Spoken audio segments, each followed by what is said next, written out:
Assalamualaikum warahmatullahi wabarakatuh. Selamat malam. Di sini kami akan mempresentasikan hasil kerja kami tentang uncertainty analysis. Nah, next. Nah, sebelumnya perkenalan diri dulu ya. Saya Syah Ramadan Putra, NIM I04201336. Saya Afif Damar Kalisto, NIM I042005. Perkenalkan, saya Andre Tri Yuliansyah, NIM 042024. Perkenalkan, saya Ibnu Ninda Suharso, NIM I042063.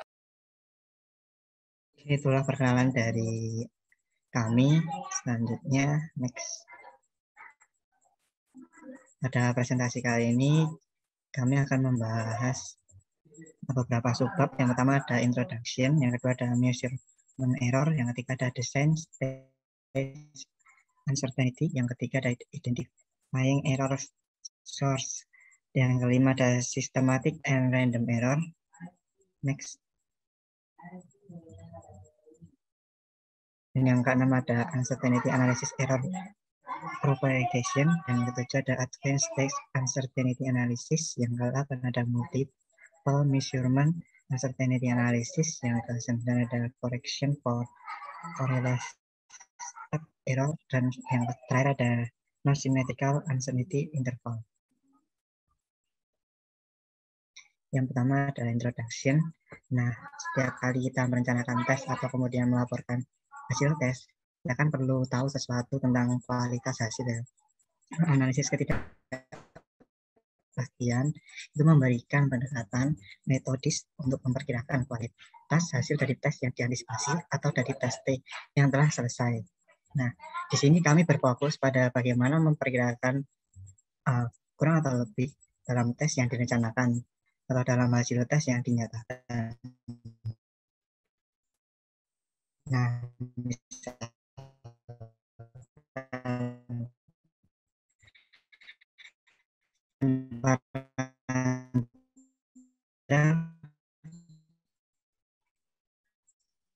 yang kompeten dari bab 1, nah, desain pantai. Ini akan biarkan pelempar barang lain kan. Kemudian kita melihat, bisakah Hermatis dan Acak sangat mirip dengan ini. Kita dapat mengkalibrasi sistem ukuran untuk mendapatkan ide yang baik dari pelaku dan akurasinya. Nah, di sini kan kita ada kata ketidakpastian ya. Ketidakpastian sendiri kan merupakan parameter yang berhubungan dengan hasil suatu pengujian yang memberikan gambaran penyebaran dari pengujian. Sedangkan untuk ketidakpastian pengukuran adalah suatu parameter yang dihubungkan terhadap hasil pengujian yang menunjukkan sebaran nilai yang diyakini berasal dari misuran. Next.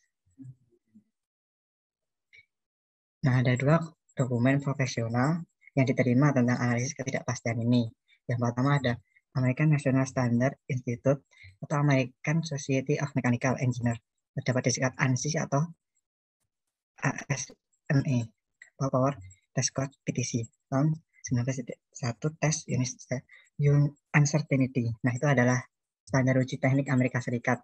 Dan yang kedua ada organisasi internasional tentang standarisasi dan untuk ekspresi ketidakpastian dalam pengukuran, itu dapat disingkat juga dengan ISOGUM. Nah, itu adalah standar metodologi internasional. Nah, keduanya itu berbeda dalam beberapa terminologi dan bagaimana kesalahan yang dilakukannya. Misalnya PTC 19.1 itu mengacu pada kesalahan acak dan sistematis. Istilah yang mengklasifikasikan kesalahan dengan bagaimana mereka memanifestasikan diri dalam pengukuran. Nah, sedangkan ISOGUM mengacu pada kesalahan tipe A dan tipe B. Itulah yang mengklasifikasikan kesalahan dengan bagaimana ketidakpastian mereka. Oke, next. Nah, kan tadi dalam ISOGUM kan ada ketidakpastian di tipe A dan tipe B.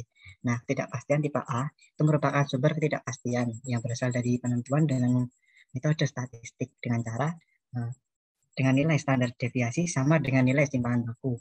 Dan N adalah banyak pengulangan yang dilakukan pada waktu yang sama. Itu dapat dituliskan dalam bersamaan di bawahnya.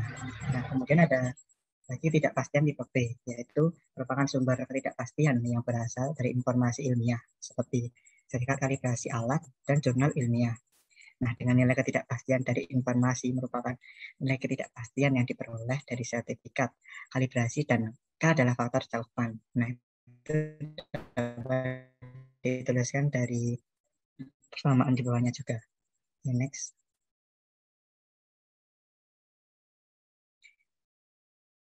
Nah, di bab ini tujuannya adalah yang pertama dapat menjelaskan hubungan antara kesalahan dan ketidakpastian.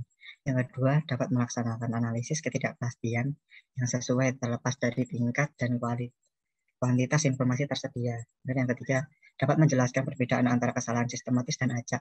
Dan dapat menganalisis sistem pengujian dan pendekatan pengujian dari desain pengujian melalui presentasi data untuk menetapkan dan menyebar ketidakpastian. Pernyataan akhir dari suatu hasil. Ini selanjutnya akan dijelaskan oleh teman saya. Baik, nah sebelum masuk ke materi mengenai measurement errors, nah setiap hasil pengukuran itu selalu mengandung error. Tidak ada pengukuran yang bebas dengan error ini. Ini merupakan sebuah sifat alamiah, kecuali jika yang diukur ini atau dihitung adalah jumlah barang atau jumlah kejadian.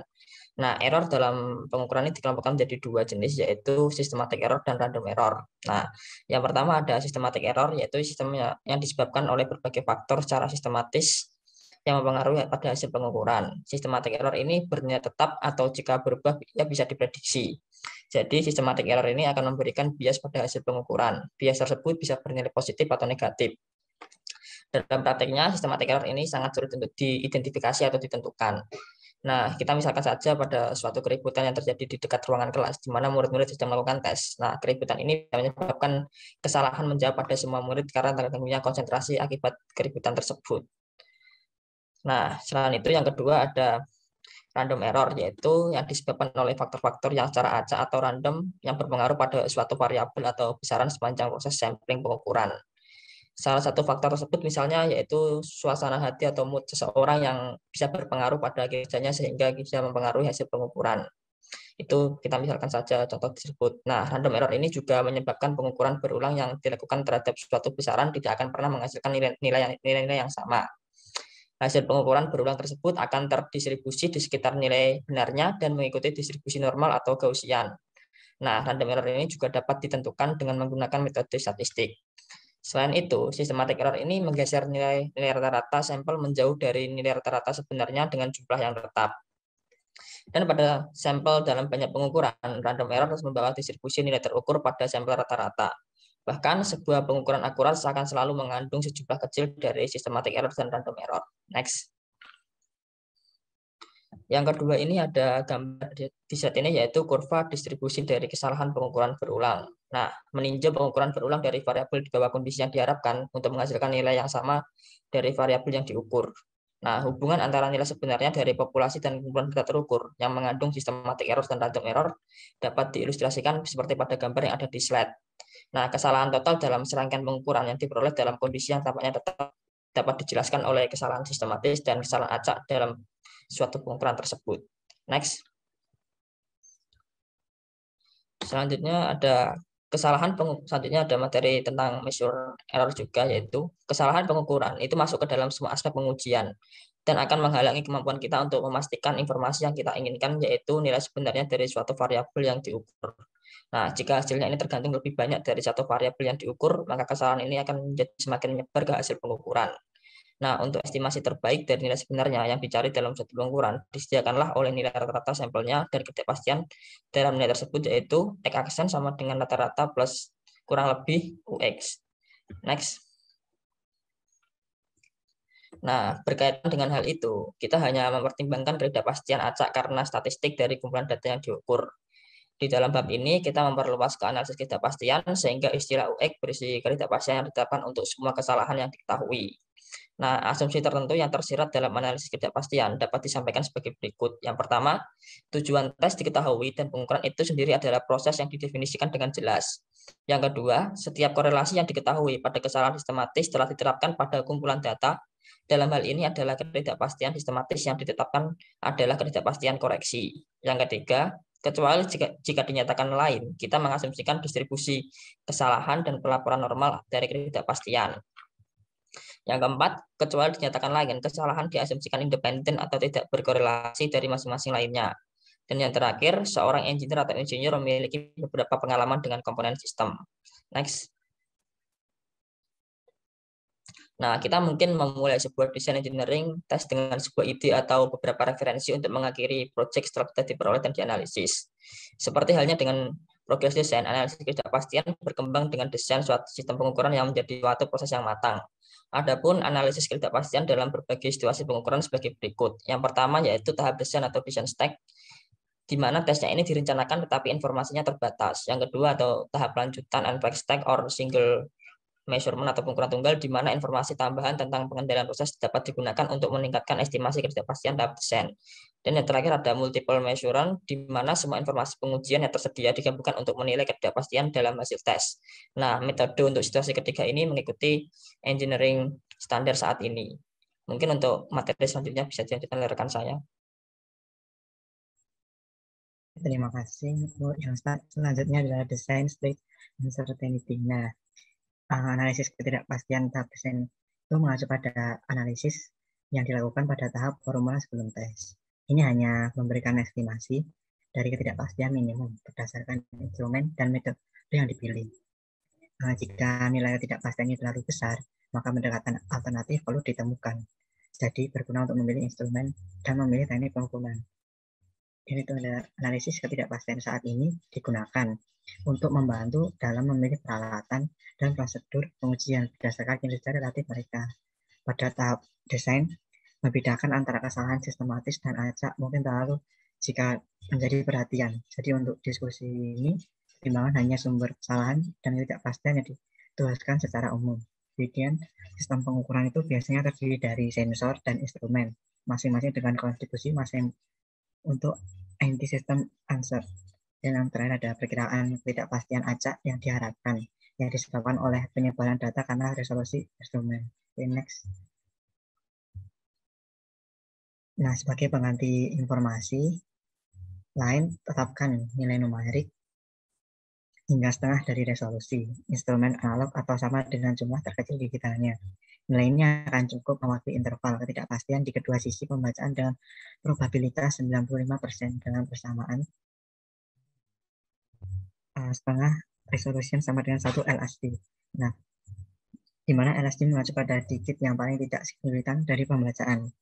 Perhatikan bahwa karena kita berasumsi bahwa error memiliki distribusi normal dengan ketidakpastian yang diterapkan sama untuk kedua sisi membaca, itu menjadi kurang lebih setengah resolution 95% dengan tanda kurang lebih untuk ketidakpastian akan diasumsikan untuk setiap nilai ketidakpastian yang dihitung dan diterapkan hanya ketika menulis interval ketidakpastian akhir dari suatu hasil.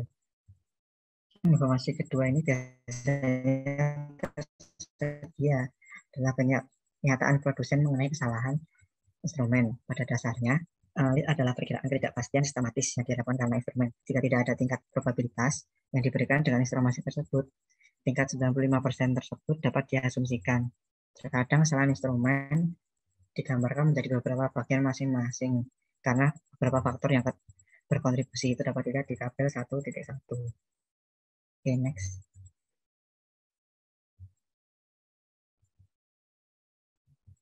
Dan perkiraan yang mungkin dalam menulis dapat dibuat dengan menggabungkan ketidakpastian.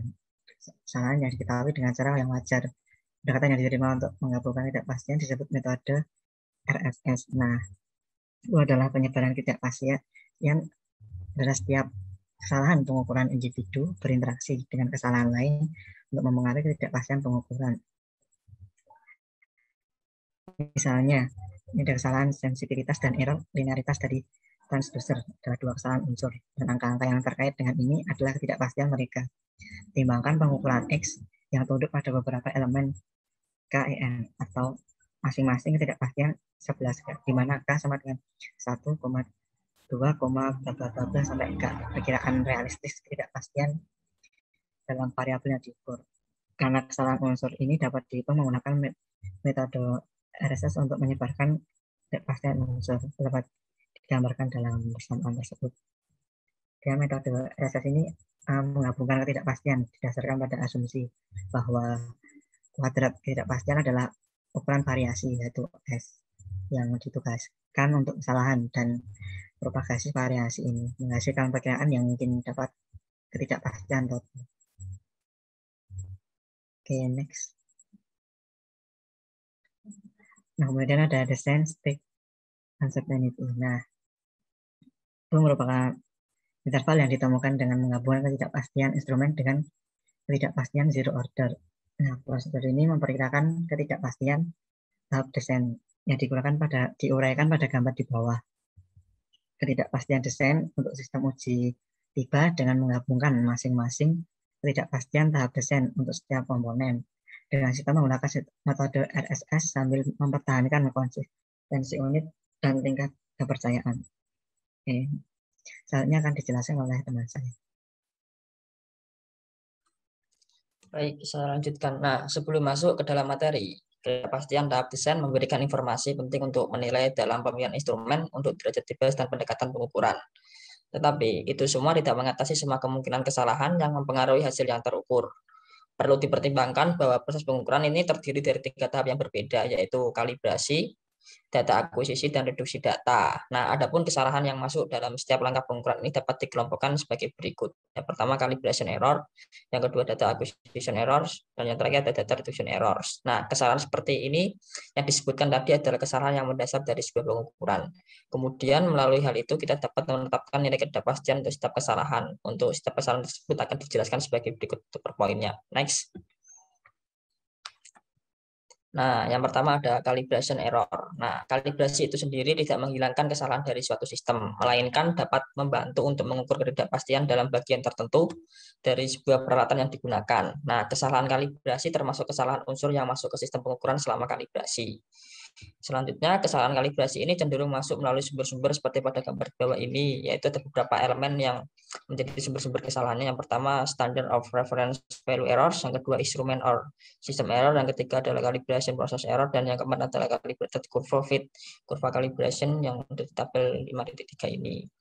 Nah, selanjutnya untuk misalnya yaitu standar laboratorium yang digunakan untuk kalibrasi ini mengandung beberapa ketidakpastian yang melekat, dan ini diteruskan dengan mengandung input pada menjadi dasar kalibrasi. Nah, mengukur kesalahan sistem seperti linearitas, pengulangan, hiperteresis, dan seterusnya, itu memberikan kontribusi ketidakpastian. Tergantung pada bagaimana kalibrasi dilakukan. Mungkin pada perbedaan antara nilai yang diberikan oleh standar dan nilai yang benar-benar dirasakan oleh sistem pengukuran. Next. Yang kedua ada data acquisition errors. Nah, ini itu merupakan kesalahan yang muncul selama pengukuran masuk ke dalam kesalahan akuisisi data. Adapun beberapa kesalahan unsur umum dari akuisisi data seperti pada tabel di samping yaitu measurement system operating condition, sensor transducer stack, dan signal condition stack. Yang keempat ada output stack. Yang kelima ada proses operating condition. Yang keenam ada sensor installation effect. Yang ketujuh adalah environmental effect. Yang kedelapan ada spatial variation error, yang ke-9 ada temporal variation error. Untuk poin yang kedua, ketiga itu termasuk instrumental error. Nah, ini merupakan kesalahan yang termasuk ke dalam kesalahan sensor dan instrumen yang tidak diperhitungkan oleh kalibrasi. Seperti variabel yang tidak terkendali, seperti perubahan atau tidak diketahui dalam kondisi operasi sistem pengukuran dan efek pemasangan sensor pada variabel yang diukur. Selain itu, kualitas statistik variabel sampel dipengaruhi oleh ukuran sampel dan distribusi yang diasumsikan, dan semua temporal dan variasi spasial. Semua itu berkontribusi terhadap ketidakpastian. Next. Baik, yang terakhir untuk kesalahan pada data reduction error. Adapun unsur kesalahan yang termasuk ke dalam kesalahan data reduction error ini dikelompokkan menjadi tabel di bawah ini. Ada total 3 elemen. Yang pertama yaitu curve fit error, yang kedua ada transaction error, yang ketiga ada modeling error. Nah, dari ketiga kesalahan tersebut mulai dari calibration error, ada data acquisition error, dan data reduction error ini bisa juga terdapat kesalahan sistematis dan random errors pada setiap elemen.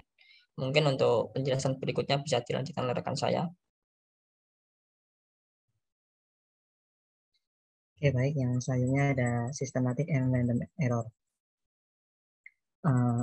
Dalam systematic and random error ini dibagi menjadi dua, yaitu kesalahan sistem dan kesalahan acak. Yang pertama ada kesalahan sistem.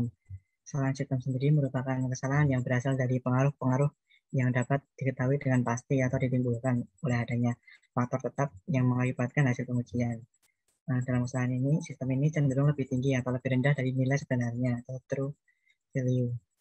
Nah, sebab-sebab kesalahan sistem ini ada 5, yaitu yang pertama ada kelemahan metode pengujian, yang kedua ada kondisi akomodasi dari lingkungan pengujian, yang ketiga ada kurang kompetennya personel laboratorium, yang keempat ada ketidakstabilan peralatan atau instrumentasi, dan yang kelima ada bahan standar yang tidak mampu terserap standar pengukuran nasional atau internasional. Kesalahan tersebut tidak mempengaruhi penyebaran data, tetapi akan menunjukkan biasa rata hasil pengujian, sehingga kesalahan sistematika akan mempengaruhi akurasi suatu hasil pengujian. Bias sendiri merupakan deviasi yang terdiri secara konsisten terhadap hasil pengujian dari nilai yang benar yang disebabkan kesalahan sistematik. Next.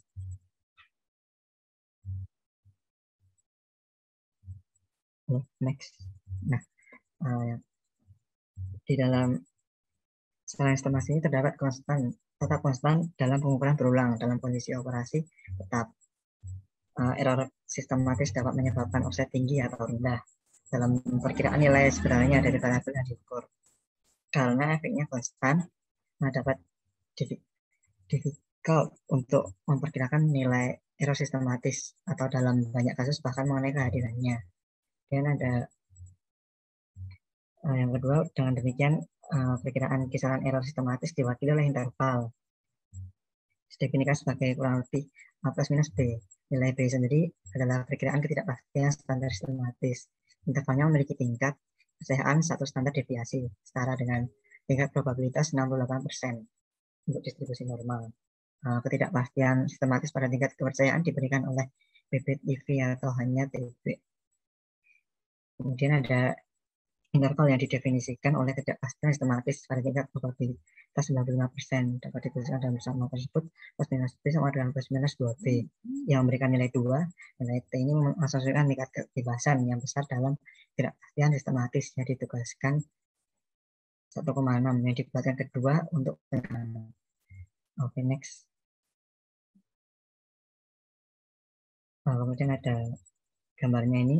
Gambar di bawah ini memberikan ilustrasi akurasi dan presisi dari suatu hasil pengujian.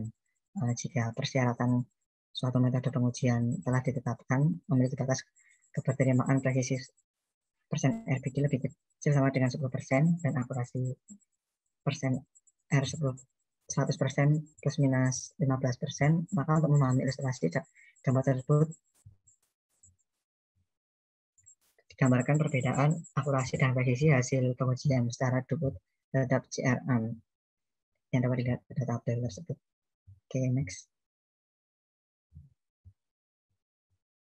Kemudian ada kesalahan acak. Itu merupakan kesalahan yang berasal dari pengaruh faktor-faktor yang tidak dapat diperkirakan diprediksi dan hanya bersifat sementara dan terjadi secara kebetulan atau tanpa sengaja dan bervariasi dari pengujian lainnya. Kesalahan acak ini merupakan pengaruh yang sangat kecil dan tidak sama dalam setiap pelaksanaan pengujian. Misalnya pengaruh fluktuasi tegangan listrik, suhu, atau kelembapan, kondisi akomodasi, dan lingkungan pengujian. Perkiraan kemungkinan kisaran error acak diberikan oleh ketidakpastian acaknya. Standar acak ditentukan oleh interval yang diberikan oleh di mana X sama dengan S ekual akar N. Selanjutnya akan dijelaskan oleh teman saya.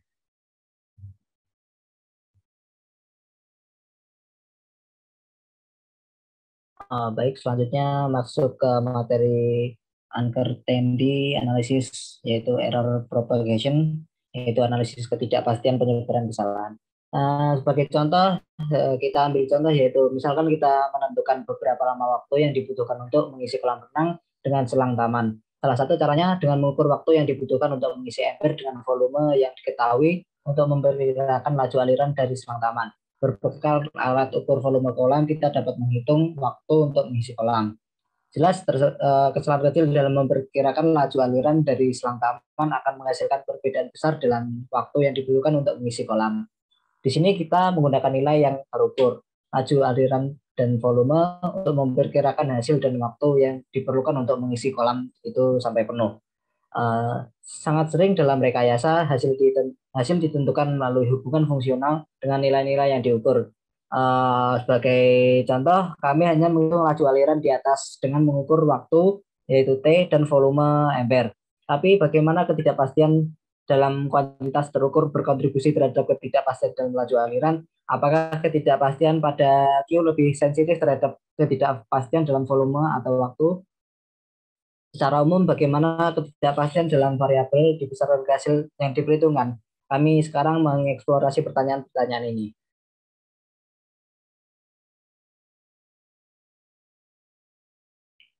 Ya, selanjutnya bisa dilihat pada grafik tersebut, yaitu grafik hubungan antara variabel yang diukur dan penghitungan yang dihasilkan menggunakan nilai variabel tersebut. Hubungan umum antara beberapa variabel dependen Y dan variabel terukur X, yaitu Y sama dengan Fx, diilustrasikan pada grafik berikut ini. Kemudian sekarang misalkan kita mengukur X beberapa kali pada beberapa kondisi operasi untuk menetapkan nilai rata-rata dan ketidakpastian karena kesalahan acak, dan agar mudah yang kita tulis hanya TSX. Ini menyiratkan bahwa mengabaikan kesalahan acak dan sistematis lainnya, nilai sebenarnya untuk X terletak di suatu tempat dalam interval X plus SX. Maka nilai sebenarnya dari Y yang ditentukan dari nilai-nilai terukur X berada dalam interval yang ditentukan oleh persamaan berikut ini. Dapat dilihat pada persamaan yang pertama. Kemudian untuk memperluas ini sebagai seri Taylor menghasilkan seperti persamaan yang kedua. Bisa dilihat. Next. Dengan inspeksi nilai rata-rata untuk Y harus Fx, sehingga istilah dalam tanda kurung memperkirakan plus minus delta Y. Pendekatan linear untuk delta Y dapat dibuat yang berlaku ketika kecil dan mengabaikan istilah urutan yang lebih tinggi dalam persamaan berikut ini. Dapat dilihat delta Y ekuivalen dengan dy per dx, x sama dengan x aksen. Persamaan turunan tersebut mendefinisikan kemiringan garis yang melewati titik yang ditentukan oleh N. Kemudian next. Kemudian untuk materi selanjutnya yaitu sequential perturbation. Pendekatan numerik juga dapat digunakan untuk memperkirakan propagasi ketidakpastian hingga hasil yang menghindari diferensiasi langsung dari hubungan fungsional. Pendekatan ini berguna untuk mengurangi data yang sudah disimpan dalam bentuk diskrit. Metode ini menggunakan metode beda hingga untuk mendekati turunan, yaitu yang pertama, berdasarkan pengukuran untuk variabel independen di bawah ini, beberapa kondisi operasi tetap. Dihitung hasil R0 di mana R0 sama dengan F, X1, X2, dan seterusnya sampai dengan XL. Nilai ini memperbaiki titik operasi untuk pendekatan numerik. Kemudian yang kedua, tingkatkan variabel independen dengan ketidakpastian masing-masing dan hitung ulang hasil berdasarkan masing-masing nilai baru ini. Sebut saja nilai-nilai tersebut RI+, yaitu bisa dilihat pada persamaan-persamaan berikut ini. Kemudian untuk yang ketiga, dengan cara yang sama, kurangi variabel independen dengan ketidakpastian masing-masing dan hitung ulang hasil berdasarkan masing-masing nilai baru ini. Sebut nilai-nilai ini RI. Kemudian yang keempat, hitung perbedaan delta RI plus dan delta RI min. Untuk I sama dengan 1, 2, dan seterusnya sampai dengan suku ke L. Yang bisa dilihat pada persamaan berikut ini. Kemudian untuk yang kelima, mengevaluasi perkiraan kontribusi ketidakpastian dari setiap variabel. Yang bisa dilihat pada rumus delta RI sama dengan delta RI plus min delta RI min per 2 ekuivalen dengan theta I kali QI. Kemudian ketidakpastian dalam hasilnya adalah bisa dilihat pada persamaan paling bawah ini. Next. Kemudian yang selanjutnya yaitu Monte Carlo method atau metode Monte Carlo. Simulasi Monte Carlo menyediakan cara lain yang efektif untuk memperkirakan penyebaran ketidakpastian dalam variabel independen terhadap ketidakpastian dalam suatu hasil. Hasil dari simulasi Monte Carlo konvergen adalah statistik populasi yang diprediksi dalam hasil R, dari mana kita menghitung ketidakpastian acak dalam hasil. Umumnya konvergensi diklaim ketika standar deviasi yang dihitung tidak lagi berubah sebesar 1% hingga 5%. Sebagai salah satu tes untuk konvergensi, kami mendefinisikan toleransi numerik A sebagai setengah dari digit yang paling tidak signifikan dari perkiraan ketidakpastian standar. Yaitu bisa dilihat ada persamaan delta sama dengan setengah LSD. Misalnya jika perkiraan adalah 2 unit, maka delta sama dengan 0,5 unit, yaitu setengah dari 10 pangkat 0 digit. Jika SX adalah 0,2 unit, kemudian delta sama dengan 0,05 unit. Simulasi Monte Carlo konvergen ketika 2 lebih kecil dari delta kali 7. Kemudian untuk materi selanjutnya bisa dilanjutkan oleh teman saya. Baiklah, akan saya lanjutkan ya, yaitu untuk sebab selanjutnya yaitu mengenai advanced state uncertainty analysis. Ketidakpastian dalam pengukuran merupakan selisih yang terjadi antara hasil pengukuran dengan nilai sebenarnya dari objek yang diukur. Ketidakpastian ini biasanya terjadi karena kesalahan umum, keterbatasan pengamat saat melakukan pengukuran, ataupun juga bisa disebabkan karena sistem dan instrumen pengukuran yang digunakan. Analisis ketidakpastian tahap lanjut memungkinkan untuk mengambil analisis lebih lanjut dengan mempertimbangkan error kontrol prosedural dan tes yang mempengaruhi pengukuran. Next. Misalnya kesalahan kalibrasi hanya menentukan rentang atau kesalahan kondisi operasi yang terkait dengan penetapan titik setel terkontrol dimodelkan dengan baik oleh distribusi persegi panjang. Ketidakpastian standar untuk distribusi persegi panjang ditentukan oleh interval B sampai A dirumuskan dengan UX sama dengan B min A per akar 12. Nah, ada 3 ketidakpastian yang memiliki jenis masing-masing, yaitu yang pertama ketidakpastian zero order, di mana pada ketidakpastian ini dipengaruhi oleh semua variabel dan parameter yang berkaitan dengan pengukuran termasuk waktu. Kemudian yang kedua ada ketidakpastian tingkat tinggi yang memperkirakan ketidakpastian dengan mempertimbangkan pengendalian kondisi, operasi uji, dan variabilitas semua variabel yang diukur. Satu set data misalkan N lebih dari 30 akan diperoleh. Ketidakpastian tingkat pertama untuk memperkirakan nilai sebenarnya dari nilai yang diukur dapat diperkirakan sebagai Y1 sama dengan TVPS X bar. Next. Dan yang ketiga ada ketidakpastian NTH order, di mana karakteristik kalibrasi instrumen dimasukkan ke dalam skema melalui ketidakpastian instrumen UC. Perkiraan ketidakpastian pada urutan NTH mungkin perbandingan langsung antara hasil tes serupa yang diperoleh baik menggunakan instrumen yang berbeda atau di fasilitas pengujian yang berbeda. Perkiraan praktis dari ketidakpastian NTH order ditunjukkan oleh UN sama dengan U kuadrat C ditambah sigma N-1 U kuadrat angka setengah dalam P persen. Next. Untuk materi selanjutnya bisa dilanjutkan teman saya. Ya, untuk materi selanjutnya yaitu materi multiple measurement uncertainty analysis. Sebelumnya bagian ini mengembangkan metode untuk memperkirakan ketidakpastian dalam nilai yang ditugaskan ke variabel berdasarkan serangkaian pengukuran yang diperoleh dalam kondisi operasi tetap. Metode ini sejajar dengan standar ketidakpastian yang disetujui oleh masyarakat profesional dan oleh NIST di Amerika Serikat dan selaras dengan pedoman internasional. Prosedur mengasumsikan bahwa kesalahan mengikuti distribusi probabilitas normal meskipun prosedurnya sebenarnya cukup tidak sensitif terhadap penyimpangan dari perilaku tersebut.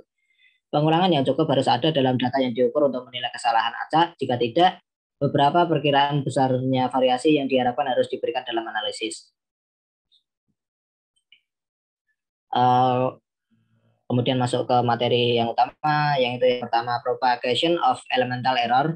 Langkah-langkah untuk melakukan analisis ketidakpastian pengukuran ganda terdiri yaitu sebagai berikut. Yang pertama yaitu mengidentifikasi kesalahan unsur dalam pengukuran. Sebagai bantuan pertimbangan kesalahan di masing-masing dari 3 kelompok sumber yaitu kalibrasi, akuisisi data, dan pengurangan data. Kemudian yang kedua, perkirakan besarnya kesalahan sistematis dan acak pada setiap kesalahan unsur. Kemudian yang ketiga, menghitung perkiraan ketidakpastian untuk hasilnya. Ketidakpastian standar acak pengukuran mewakili ukuran dasar ketidakpastian karena kesalahan unsur yang diketahui mempengaruhi variabilitas variabel X pada tingkat kepercayaan satu standar deviasi. Derajat kebebasan V dalam ketidakpastian acak standar diperkirakan menggunakan rumus Welch-Satterthwaite yang bisa dilihat pada persamaan berikut ini, di mana K mengacu pada setiap kesalahan unsur dengan VK sama dengan NK-1. Kemudian selanjutnya, perambatan ketidakpastian sistematis unsur karena kesalahan sistematis K dalam mengukur X diperlakukan dengan cara yang sama. Ketidakpastian standar sistematis pengukuran diberikan oleh persamaan berikut ini. Bx sama dengan Bx bar kuadrat plus Bx bar kuadrat plus bla bla bla bla plus Bx bar 2 sampai K pangkat setengah. Gabungan ketidakpastian standar dalam X dilaporkan sebagai kombinasi dari ketidakpastian standar sistematis dan ketidakpastian standar acak dalam X pada satu tingkat kepercayaan standar deviasi, yaitu UX sama dengan BX bar kuadrat plus SX bar kuadrat pangkat setengah.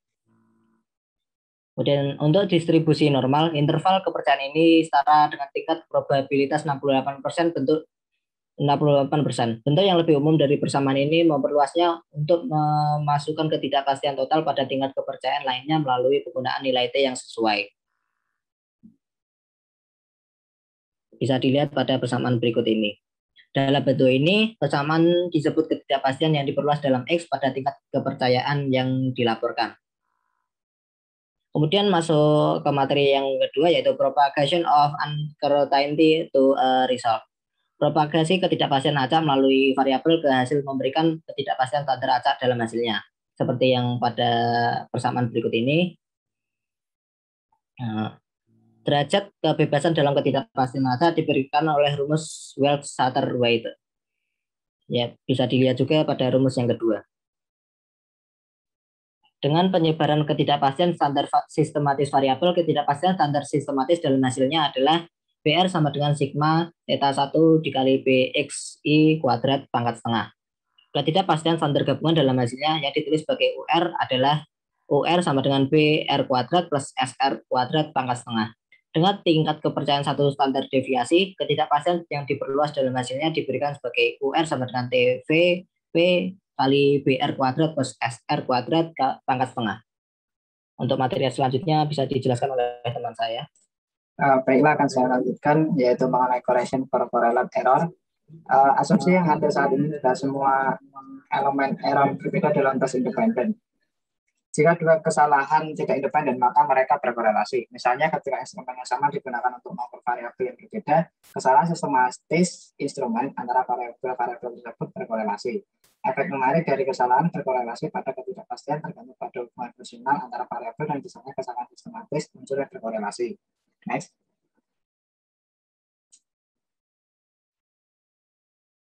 Misalnya pertimbangan hasil R yang ditentukan melalui hubungan fungsional antara variabel independen terukur dari XI dengan I sama dengan 1, 2, dan seterusnya sampai L, di mana L adalah jumlah variabel independen yang terlibat. Setiap XI tunduk pada kesalahan sistematis unsur dengan ketidakpastian standar. BK di mana K adalah 1, 2, dan seterusnya sampai K mengacu pada masing-masing hingga salah satu elemen K terdapat kesalahan. Sekarang biarkan bahwa H dari error unsur K ini berkorelasi antara variabel sementara sisanya K sampai H tidak berkorelasi. Ketika kesalahan berkorelasi disertakan ketidakpastian standar sistematik, sistem dalam hasil diperkirakan oleh rumus berikut ini. Next. Nah, selanjutnya masuk ke subak non-symmetrical uncertainty interval, di mana suatu kesalahan mengenai nilai rata-rata yang diukur harus dibatasi sehingga ketidakpastian sistem akan lebih baik dan dapat dijelaskan dengan interval non-simetrik. Diasumsikan bahwa batas-batas kemungkinan kesalahan sistematik diketahui seperti halnya rata-rata kumpulan data yang diukur. Pendekatan pemodelan mengasumsikan bahwa kesalahan sistem simetris tentang beberapa nilai rata-rata di distribusi kesalahan, tetapi asimetris tentang nilai rata-rata yang diukur. Next. Nah, mengenai gambar 5.8 ini merupakan hubungan antara nilai rata-rata yang diukur, nilai rata-rata distribusi kesalahan, dan ketidakpastian sistematis untuk mengobati ketidakpastian non-simetrik. Next. Nah, adapun mengenai distribusi kesalahan ini, terdapat nilai rata-rata pengukuran yang dirumuskan dengan rumus Q sama dengan X bar ditambah BX bar positif ditambah X bar dikurangi BX bar negatif dikurangi X bar. Dan juga dijabarkan dengan BX bar positif dikurangi BX bar negatif dibagi 2 atau sama dengan BX bar positif dikurangi BX bar negatif. Untuk menyatakan nilai sebenarnya, kami menggunakan ketidakpastian standar gabungan yang dirumuskan dengan UX sama dengan akar BX BX bar kuadrat ditambah S bar kuadrat. Next. Nah, jika kita memodelkan distribusi kesalahan sebagai distribusi persegi panjang, maka kita berasumsi bahwa batas yang ditentukan menggunakan persamaan Debye untuk menentukan batas distribusi itu. Ini dirumuskan dengan BX bar sama dengan X bar ditambah BX bar positif dikurangi X bar dikurangi BX bar negatif per akar 12. Next. Terlepas dari distribusi error sistematis, diasumsikan terdapat asumsi lain yang menyatakan ketidakpastian menyebar secara normal. Distribusi normal atau persegi panjang tidak selalu menjadi model yang tepat untuk mengobati ketidakpastian sistematis asimetris. Ketidakpastian sistematis non-simetrikal dalam hambatannya diinduksi pada sayap pesawat, di mana hambatannya diinduksi tidak bisa kurang dari 0. Next. Mungkin itu presentasi dari kelompok 1. Kurang lebih yang mohon maaf. Terima kasih. Wassalamualaikum warahmatullahi wabarakatuh.